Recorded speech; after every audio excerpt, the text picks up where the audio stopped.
You're listening ad-free on Amazon Music. Colon, Nebraska is one of the smallest and safest towns in America. So, back in June of 2003, when a few Colon residents received a call asking them to check on one of their neighbors, they weren't worried, but they still hurried over to make sure their neighbor was okay. After finding the neighbor's house empty, they wondered if maybe she was in her garage, which was located across the street. But when they entered her garage and flipped on the overhead light, what they discovered was so horrible that many of the town's 128 residents would never feel safe again. But before we get into that story, if you're a fan of the strange, dark, and mysterious delivered in story format, then you've come to the right podcast because that's all we do, and we upload twice a week, once on Monday and once on Thursday. So, if that's of interest to you, please apply a rusting agent to the Amazon Music follow button's new tools. Okay, let's get into today's story.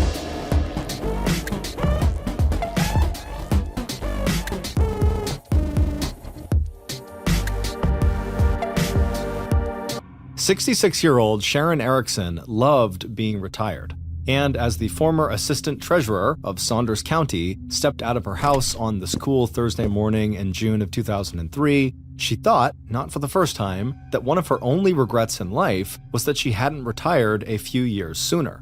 Now, turning to look up and down the tiny business district of Colon, Nebraska, one of the smallest towns in America, Sharon ran through her mental list of what she planned to do that early summer day. After spending 37 years collecting tax revenue and keeping perfect records of complicated financial transactions, the routines that Sharon had put in place over the last 5 years of her non-working life had given her the time and opportunity to pursue her own interests and hobbies.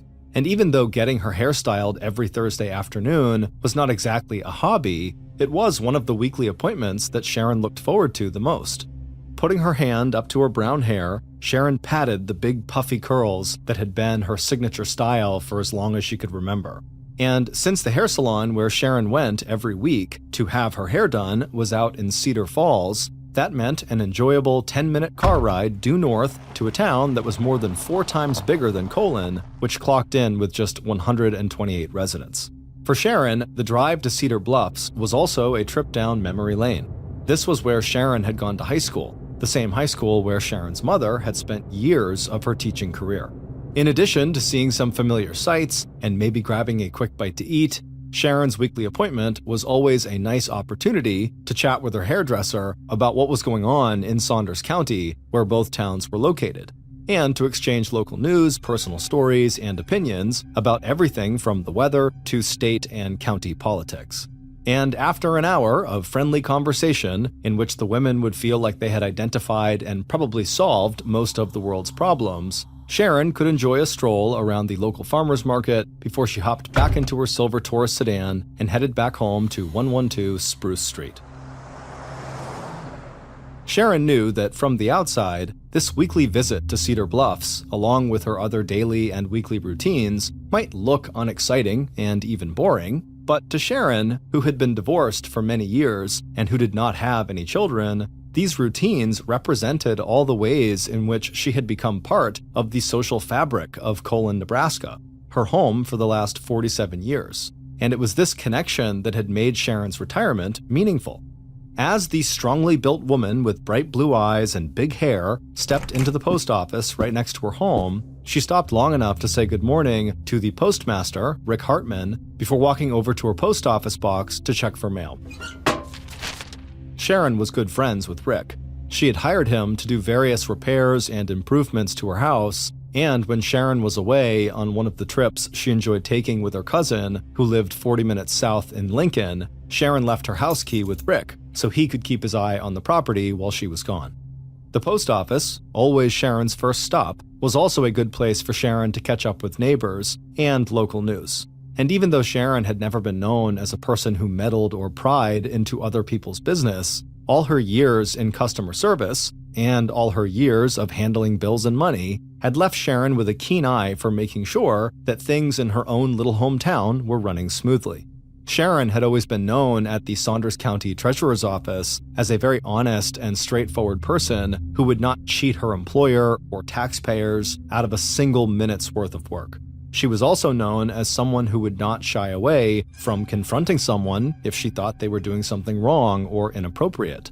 That was an attitude that Sharon had learned as the oldest of 3 children who'd been raised on a farm in Dodge, Nebraska, and who'd grown up taking care of land and livestock. In fact, here in Colon, there was a whole generation of 20-somethings who could remember Sharon calling them out when they were just children or teenagers if they got up to any trouble or mischief. And that no-nonsense attitude was also on display when it came to Sharon's prickly relationship with one of the long-distance truckers who sometimes parked his rig overnight on Colon's Main Street and left the engine running and the wheels of his truck partway on the sidewalk right in front of Sharon's home. As the postmaster, Rick, and everyone else in the tiny town knew, Sharon had an ongoing argument with the trucker, and, like everything else in Colon, disputes like that sparked plenty of satisfying gossip, and there was speculation that the trucker actually enjoyed riling up his strong-willed and outspoken critic. But except for her disagreements with this trucker, Sharon Erickson was one of the most popular and best-known residents of Colon. Even Sharon and her ex-husband, Robert Lee Erickson, had parted on good terms, and when their marriage ended, Robert had left 2 commercial properties to his ex-wife. And after the divorce, Sharon had converted Erickson Market, a little grocery store, into her private home, and on the lot across the street, she now had a garage where she kept her car. But it was what Sharon had done with part of the former grocery market that had won her a special place in the heart of her community. When the bar/cafe in Colon, where residents would all go to grab coffee and talk, closed down, Sharon had hired Rick, the postmaster, to remodel the front room of her home into a little community meeting place with tables and chairs and free coffee. And then Sharon handed out keys so Colon residents could come and go as they liked. And not only did Sharon offer free refreshments, she could also still help Colon residents out with questions or any problems related to their county tax bills. After chatting for a few minutes with Rick, Sharon waved goodbye to her friend and walked out of the post office to make her next stop at the local bank. Not only did Sharon keep her checking and savings account there, she and the bank employees had shared a common career in managing and keeping track of money, and so there was always common ground for discussion. Except now that Sharon was retired, she mostly just liked to talk about what vacations she might like to take with her cousin. Along with her skill as a dancer, who never missed the chance to twirl the night away with her local singles group, Sharon also loved outdoor activities like fishing and visiting her sister out in Colorado.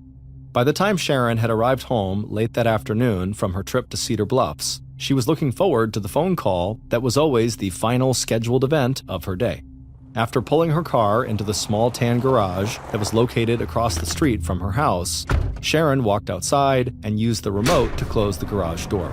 Then she turned and crossed Spruce Street to her red brick home with the big glass windows that faced onto the street. Although Sharon was not someone who scared easily, as a single woman living alone, she was very mindful of her personal safety. While she had welcomed the community into one of the front rooms of her house, that room was closed off from the rest of Sharon's house, and Sharon had made sure that her window coverings blocked any view from the street into or out of Sharon's living space. About a year and a half ago, Sharon was sure that while inside her house, she had seen one of her doorknobs turn, as though someone outside was checking quietly to see if the door was unlocked. In response, Sharon had immediately installed door alarms that were designed to go off in the event of any forced entry. Behind Sharon's house, there were only a handful of other residential buildings separated by a narrow alley from Sharon's own property. And about a half block away, there was also a small field containing long, round, white steel tanks filled with anhydrous ammonia. Anhydrous ammonia was one of the ingredients used to make fertilizer, but it was also one of the key ingredients that went into the illegal production of methamphetamine, the highly addictive and popular stimulant that in the last several years had driven up the rate of crime and health problems throughout the population in the rural Midwest.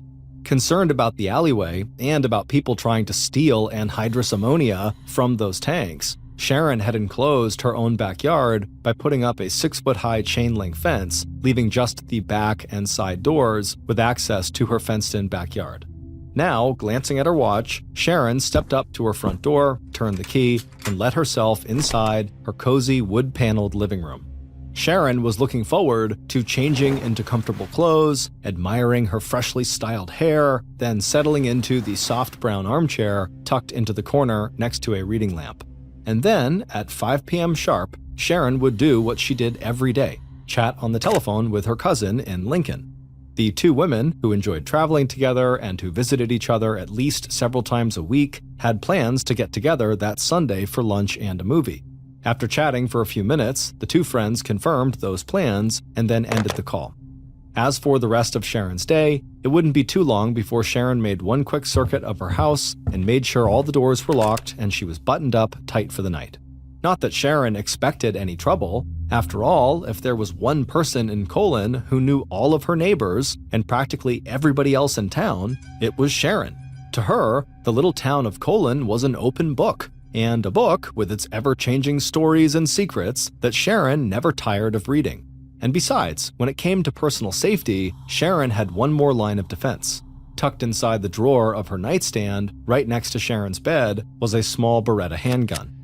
It wasn't until the evening of Monday, June 30th, 2003, that Sharon Erickson's cousin in Lincoln picked up the phone and dialed the number for the state bank in Colon, where Sharon did her banking. Sharon and her cousin had spent the previous day, Sunday, having lunch together and watching a movie. When Sharon had left Lincoln at 4:30 p.m. that Sunday afternoon, the two friends had said goodbye and promised to talk again the next day, Monday, at the usual time, 5 p.m. But it was now nearly 6 p.m. on Monday, and Sharon was not picking up her phone, despite her cousin calling her over and over again. And Sharon's cousin could just not keep the concern out of her voice when she asked if anyone at the bank could just walk 2 doors down the street to Sharon's house and just make sure Sharon was okay.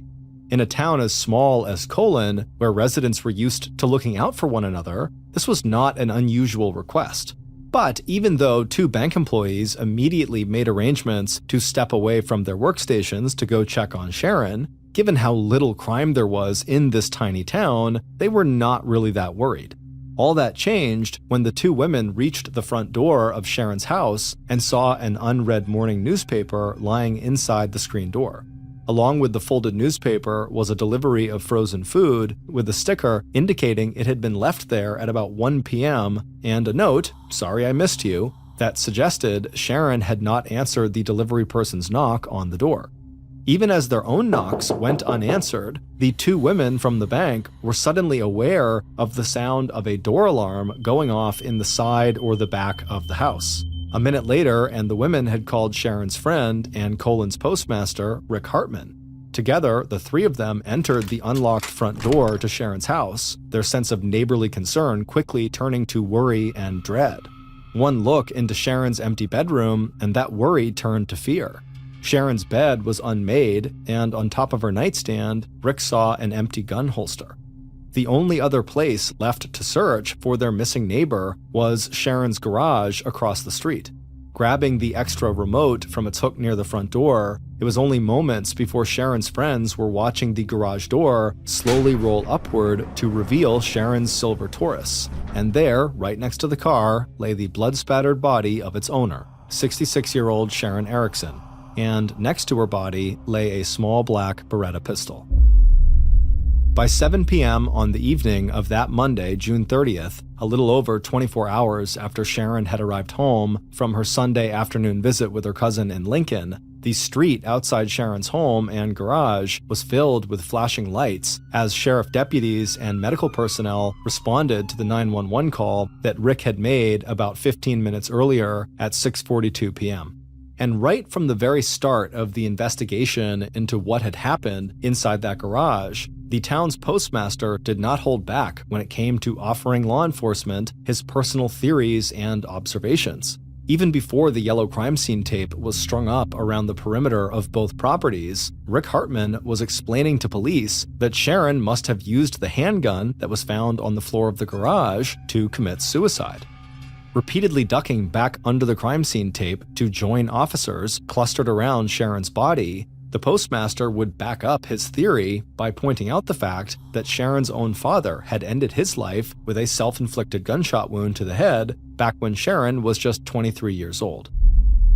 But even a very quick examination of Sharon's body, laying face up on the floor and parallel to her car, was enough for investigators to rule out suicide. Because not only was the Beretta unloaded and showing no signs of having been recently fired, there was also a bloody footprint on the floor that did not belong to Sharon. And after visually inspecting the injuries to Sharon's body, it looked to police like whoever else had been in that garage hadn't shot Sharon. Instead, they had delivered a long and savage beating to one of Colin's best-known residents.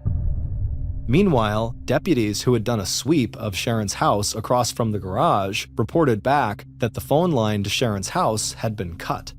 It also appeared that an intruder had climbed over Sharon's 6-foot-high fence and then used a chisel to break into Sharon's house through the side door, setting off the door alarms as well as the motion sensor alarms in the backyard. And even though Sharon's security system seemed to have worked, the actual alarms had not been loud enough for any of Sharon's neighbors to notice that Sharon's house had been broken into. Even as the Saunders County Sheriff's Department put out the call for assistance in the case to the Nebraska State Patrol, investigators on the scene noticed one more chilling detail about the crime scene. The shirt Sharon was wearing had been pulled up and her underwear was exposed. It now appeared likely that the first homicide in Colon in more than 40 years might also include a sexual assault. Within hours of discovering Sharon's body, crime techs were busy collecting and processing physical evidence from the house and garage on Spruce Street, and police had already begun fanning out around the tiny town of Colon to see if anyone heard or saw anything suspicious that might be connected to the murder. But wherever state and local police went, it seemed like the terrified residents of Colon had already heard about the brutal attack, and the town was already swirling with rumors and speculation. Was the killer someone Sharon knew, or a random stranger passing through town? Was this a burglary gone wrong? Was the murder somehow connected to Sharon's past and to her work at the county treasurer's office? And at the center of all the speculation, residents were asking themselves, what was it about Sharon Erickson that they didn't know?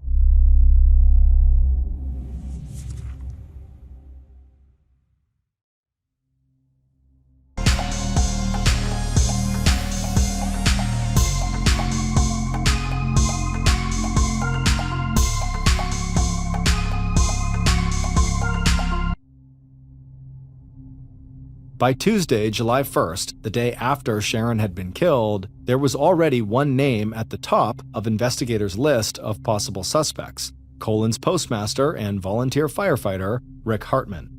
In the absence of a husband or romantic partner who might have had a personal motive for killing Sharon, Rick appeared to be an exceptionally close friend of Sharon's, someone Sharon had entrusted with a key to her house, and someone who had helped her with improvements to her property.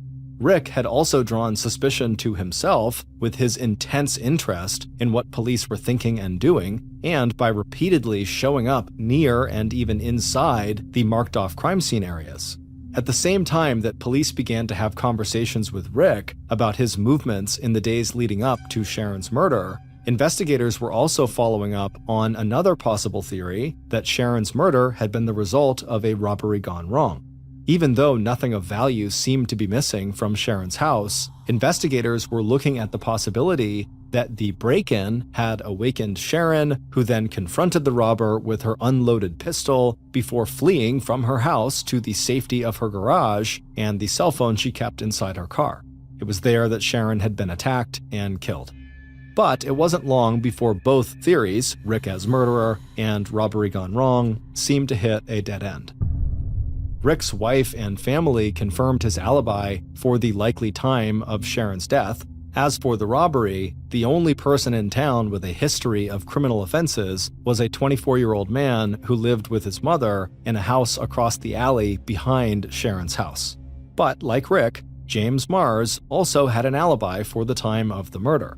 He'd been out drinking with friends in the neighboring town of Wahoo before arriving back home, checking in with his mother, who was asleep on the couch, watching TV, and then going to sleep in his bedroom. Like everyone else in Colon who police would interview over the next 2 weeks, James knew Sharon, but his only real contact with her had been when he was much younger and would sometimes pick up a few dollars, helping her with yard work or shoveling her snow. Meanwhile, the autopsy report on Sharon's body, which was released to police 7 days after her murder, had confirmed police suspicions that Sharon had been sexually assaulted before she was killed. Unfortunately, the DNA samples that the medical examiner had collected from Sharon's body and clothing were not large enough to produce a DNA analysis definitive enough that police could use it to identify a possible killer. Police also came up short on other physical evidence. It appeared that the killer had not left any fingerprints or any trace of his own blood or tissue either inside Sharon's house or garage, or on the unfired gun that was found near Sharon's body. With James Mars and Rick Hartman on the back burner as suspects in this case, police turned their attention to 2 other possible leads.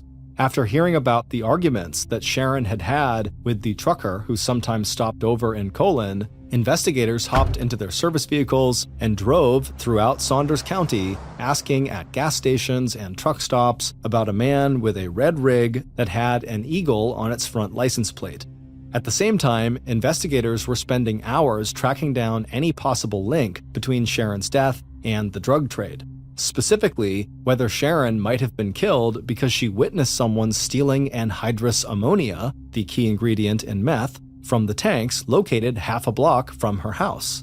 But almost 3 weeks after Sharon's murder, both of those leads had dried up too.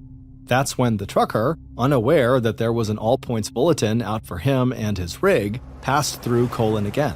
But when he was stopped and questioned by investigators, the trucker presented gas and travel receipts that showed he'd been out of state at the time of Sharon's murder. By then, investigators had also failed to turn up any connection between Sharon's murder and the operators of any local meth labs. By late July, almost 7 weeks after Sharon's murder, state and local investigators were no closer to finding Sharon's killer than they had been on the evening her body had been found sprawled out on the floor of her garage.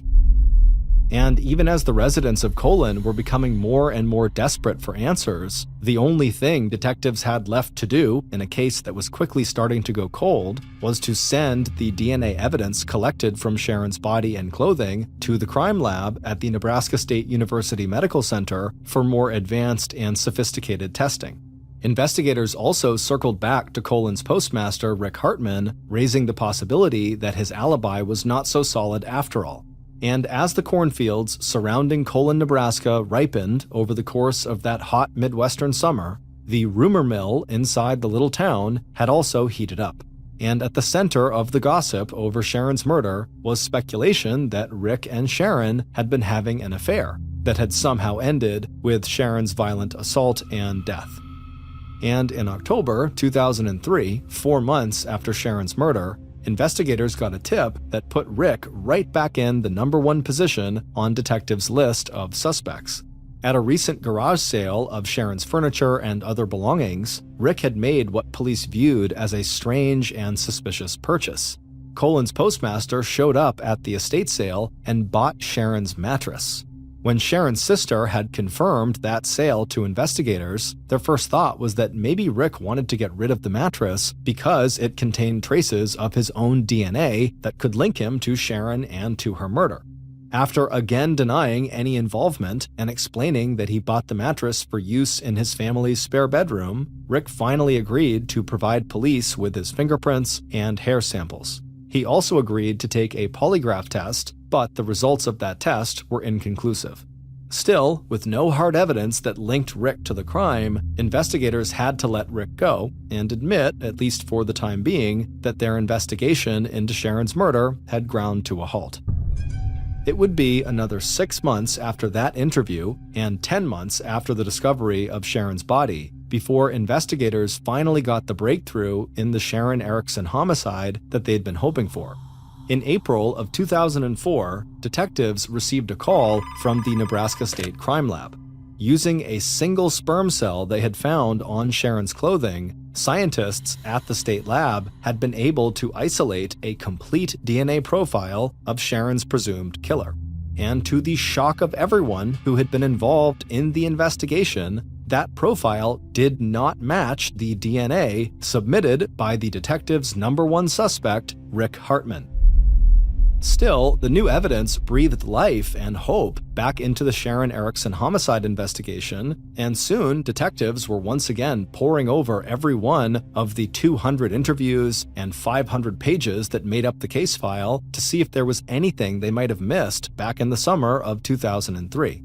And within days, police had launched a DNA dragnet, spreading out across Colon and other areas of Saunders County to collect DNA samples from people whose names they had found listed in previous interviews, and sending each of those samples straight back to the Nebraska University Crime Lab.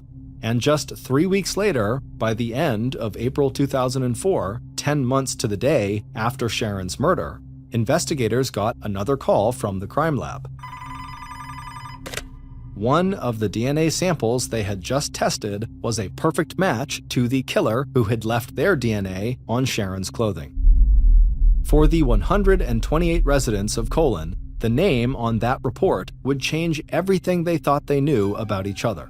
And for years to come, Sharon's beloved hometown would become a place where people locked their doors, looked over their shoulders, and questioned the basic goodness of human nature.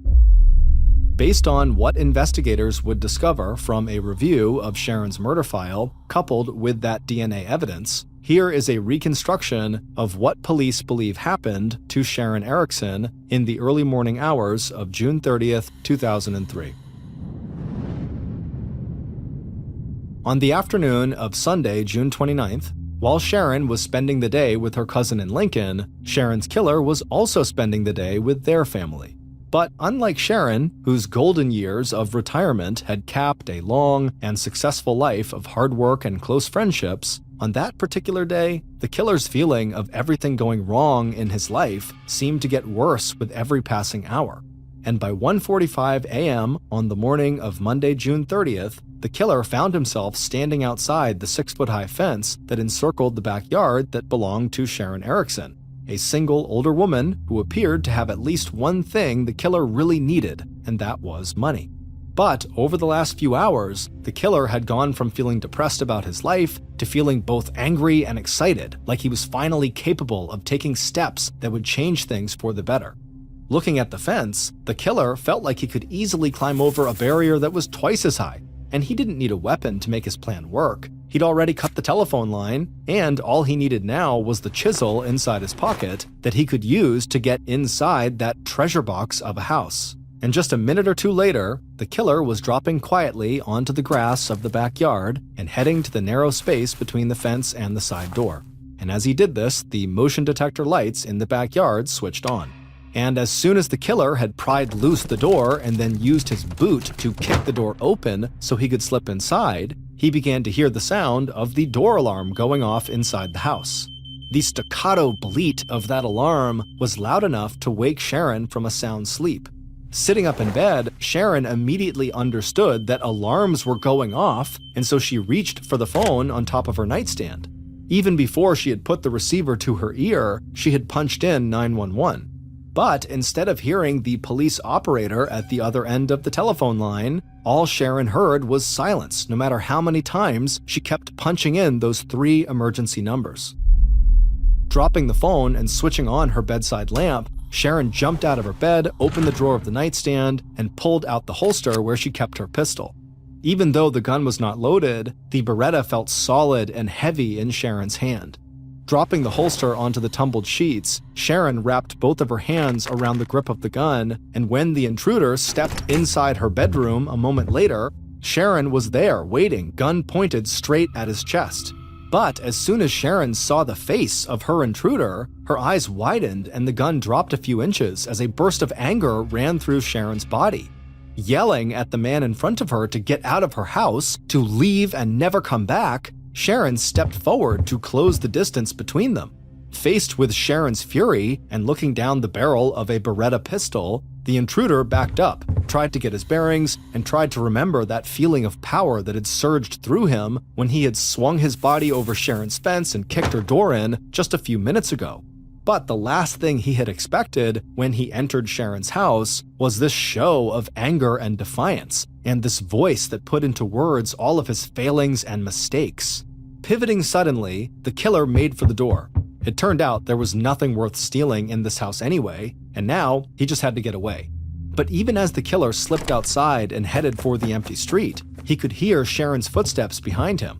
Dropping back into the shadows, the killer watched as Sharon, dressed, carrying her purse, wearing her slippers, gun in hand, came running out the front door and headed for her tan garage 50 yards away, already clicking the remote that opened the garage door.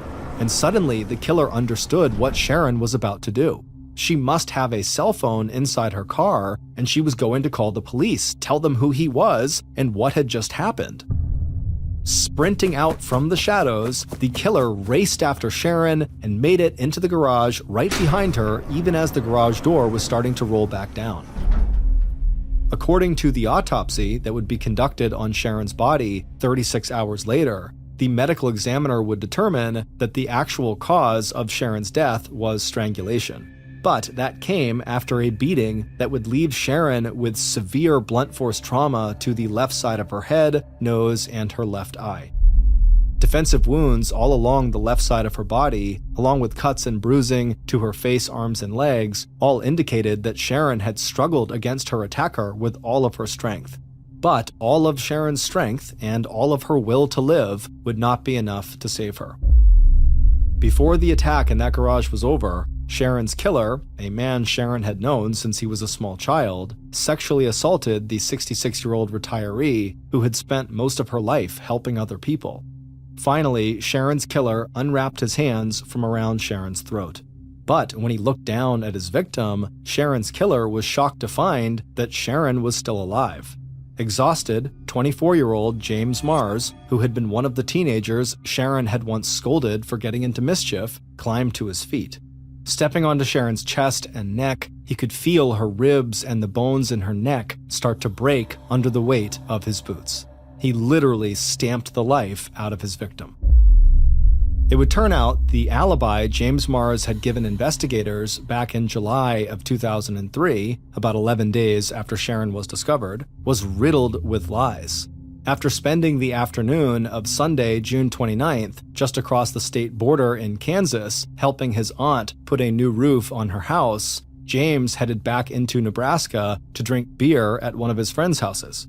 But by 12:30 a.m. on Monday morning, June 30th, James and at least one friend had gone to a local bar where they continued to drink for another half hour or so until they moved to a second bar called the Oasis. But they arrived at the Oasis right as the bar had stopped serving alcohol. And after the bartender refused to serve James another drink, James decided to experiment with a new kind of stimulant. And for the first time in his life, James tried cocaine. Too drunk and high to drive back to Colon using the main roads where he might be stopped by police, James left the bar nearly an hour earlier than he had told police, arriving back at his mother's house not at 2:30 a.m., but at 1:30 a.m. After digging into James's alibi, police would discover that one of James's friends had agreed to lie about when James left the bar, and James's mother may only have been guessing at what time James had actually arrived home. But one thing is certain, James did not just go straight to bed after watching a few minutes of TV in his mother's living room. Instead, by 1:45 a.m., riding a cocaine and alcohol high, James had decided that he could at least solve one problem in his life, the fact that he was flat broke, by robbing his neighbor who lived just across the alley that separated their two houses. James figured that Sharon, older and single, would be an easy target. Instead, as soon as Sharon had recognized who her intruder was, she confronted him in the same way she had when he was a teenager, asking what he thought he was doing and telling him to get out of her house. But after doing exactly as he was told, James saw Sharon make a run to her garage, and the thought of her calling police and getting him arrested, along with everything else that was wrong in his life, like the fight he'd just had earlier that night with his longtime girlfriend, his young daughter who didn't live with him, the string of part-time farm work rather than any steady job, all caused James Mars to snap. As he said to investigators when he later confessed to Sharon's murder, quote, "I blew my cork," end quote. It wasn't until April 16, 2004, 10 months after Sharon's murder and 6 months after James had moved out of Colon to Lincoln, Nebraska, that detectives located James, re-interviewed him, and requested a DNA swab, which he agreed to give them. 13 days later, on April 29th, James's DNA came back as a complete match to the sperm cell that was found on Sharon's clothing. 5 days later, on May 4th, 2004, James Mars was arrested and charged with first-degree murder. 3 months later, in August of 2005, James Mars avoided a jury trial by pleading guilty to a lesser charge of second-degree murder that he believed would come with a maximum sentence of 20 years in prison. Instead, in January of 2006, 3 years and 6 months after killing his next-door neighbor, James was sentenced to life in prison without the possibility of parole. Explaining the severity of the sentence, the judge told James, quote, "Nothing I can say or do to you today can repair what your actions have done. You've taken a loved one, terrorized your community, and placed residents under a cloud of fear and suspicion." End quote.